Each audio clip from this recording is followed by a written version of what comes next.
la reforma de la Carta Orgánica, de parte del Área Especial Bucle, nosotros estamos de acuerdo de que se haga una reforma integral, ya que desde muchos años, tiene 27 años, hemos vivido una división territorial, división de gobernabilidad y todo eso, debido de que la Carta en sí no está reglamentado, no tiene su forma para poder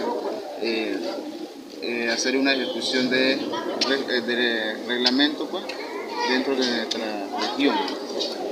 Además de eso, nosotros en el área especial Bucle tenemos un proyecto también que presentar dentro de las reformas sobre una jurisdicción especial Bucle,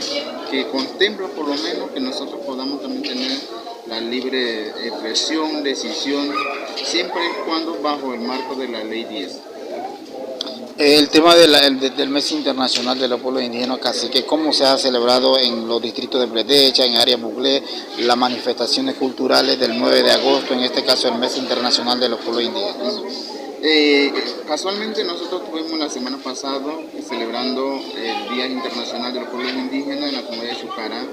donde se resaltó mucho lo que es el idioma, que es la parte principal que nos caracteriza a nosotros por ser bugle.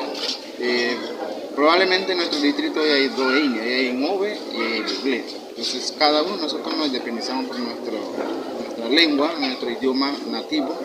y se ha ido celebrando muchas actividades en Chucará, por lo menos en Alto Bilingüe, muy bonito, y nosotros tenemos que trabajar más, porque los niños a partir de ahora en adelante va a ser involucrado, igualmente algunos padres que no han estado enseñando nuestras costumbres y tradiciones, va a ser también llamado para que eso se permanezca hacia